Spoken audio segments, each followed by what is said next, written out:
si tu fais partie du club qui en font des tonnes dans leur relation. Que ce soit n'importe quelle relation, mais particulièrement dans la relation amoureuse. Et je ne sais pas si tu as remarqué, quand tu en fais des tonnes, si tu te poses 2 secondes avec toi, est-ce que c'est parce que c'est pour toi ou est-ce que c'est pour l'autre? Pour quelle raison tu le fais? Est-ce que tu es comme ça dans ton élan, tu te dis, tiens, ça va me permettre de passer du temps avec mon ou ma partenaire ou futur partenaire, peu importe dans quelle phase tu es de la relation amoureuse, si c'est la phase de séduction ou après, et que tu as tendance à en faire trop, too much, too much. Et si on enlève comme ça les couches du too much et on voit, tiens, pourquoi tu fais ça? Pourquoi tu soulèves des montagnes? Pourquoi tu déplaces des choses pour toi pour faire plaisir à l'autre, par exemple, ou tu crois que ça fait plaisir à l'autre? C'est pourquoi au fond? Tu vas me dire, parce que je l'aime. Ok. Quand on aime quelqu'un, est-ce pour autant que tu dois t'oublier? Est-ce que tu fais passer l'autre avant toi? À quel moment tu t'écoutes vraiment et tu dis, ok, mais moi au fond, moi qu'est-ce que je voudrais? Qu'est-ce qui me ferait plaisir là-dedans?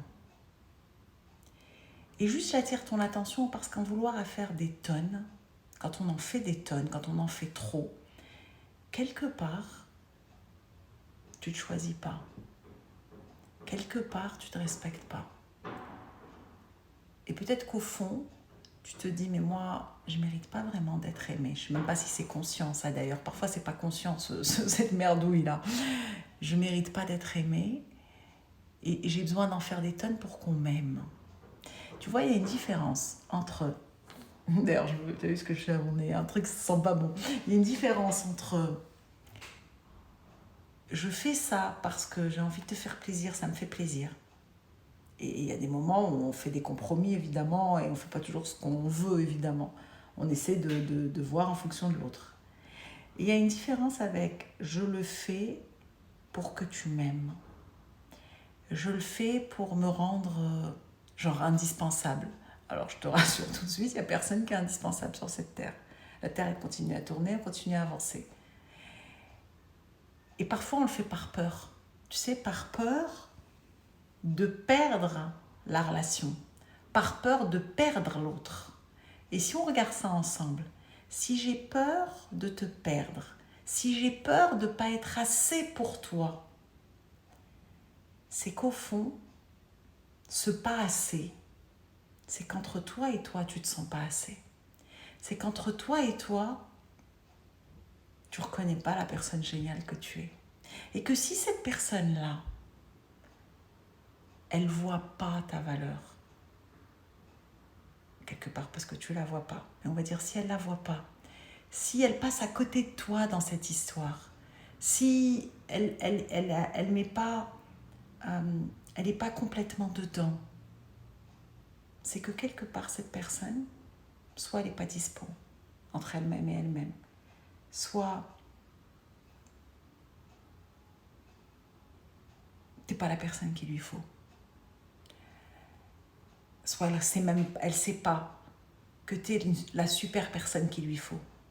Mais tellement t'en fais des tonnes, elle ne le voit même pas, ça lui paraît normal. Et du coup, de vraiment ne pas te mentir et dire mais est-ce que je fais ça par peur de perdre l'autre? Est-ce que je fais ça par peur d'être seule? Est-ce que je fais ça pour moi, vraiment? Pour l'autre? Quel est le prix à payer quand je fais ça? Qu'est-ce que ça te coûte?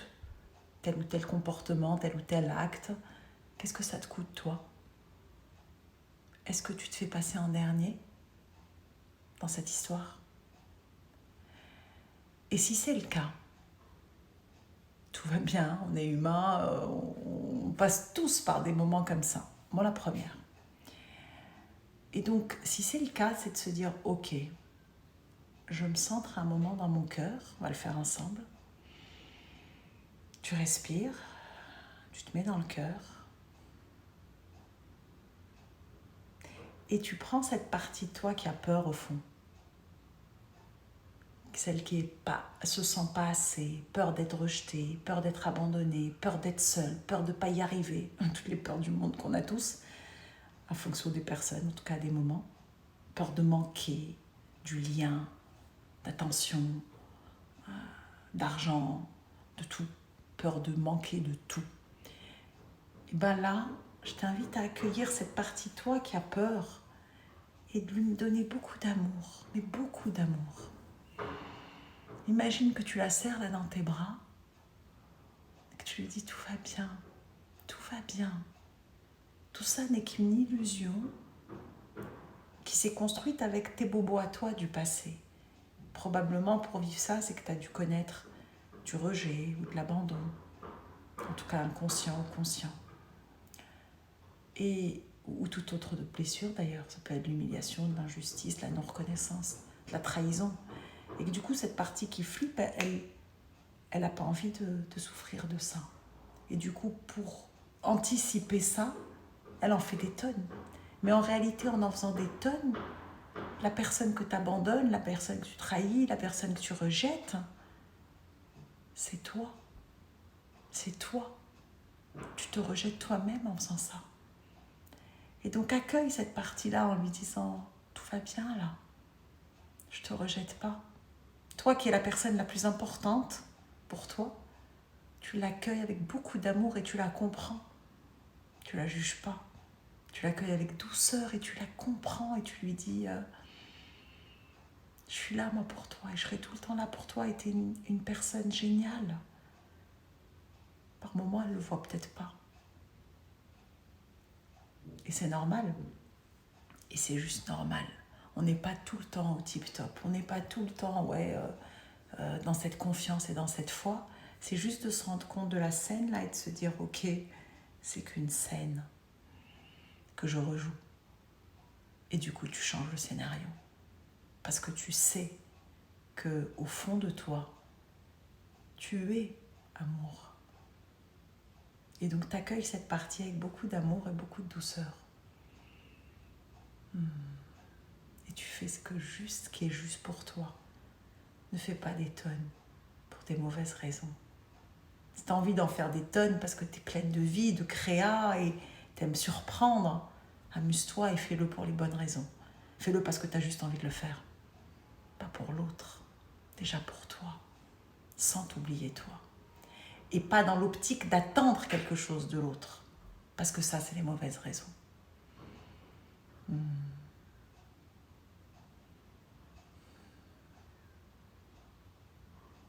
Je t'envoie beaucoup d'amour, beaucoup de douceur et si tu as envie d'aller plus loin dans tout ça, je t'ai concocté avec mon savoir-faire d'ancienne dépendante affective, avec des rechutes par moments, évidemment, et de femme médecine que je suis, des cours en ligne pour t'aider à être de plus en plus dans cette douceur et dans l'amour de toi, pour t'aider à reconnaître la belle personne que tu es. Et tu trouveras ça dans ma bio. C'est soit sortir de la dépendance, soit apprendre à s'aimer. Pas tous des dépendants affectifs, évidemment. Et dans la relation amoureuse, j'ai aussi fait un kit de la relation amoureuse et de ce dosage-là, et de comment on peut mieux s'aimer et rêver ensemble. Et ça, c'est mon kiff en tant que thérapeute de couple Imago, de t'accompagner sur ta route, que tu sois célibataire, là, tu as un kit tout prêt à apprendre, à comprendre, à t'approprier pour ta future relation, et si tu es en couple, pour ta relation actuelle. Et j'organise des stages en présentiel, en couple, pour rester connecté de cœur à cœur, à l'authenticité, à la joie, pour grandir nos âmes ensemble et rêver ensemble. Le prochain stage, en fonction de quand tu verras cette vidéo, est le 6 octobre 2023 dans un lieu magique qui s'appelle le Hameau de l'Étoile. Je suis juste en joie d'accueillir des couples là. Et le prochain est le 2 mai 2024. Et il y aura d'autres dates, tu verras dans ma bio au fur et à mesure. Et Rappelle-toi qui tu es, rappelle-toi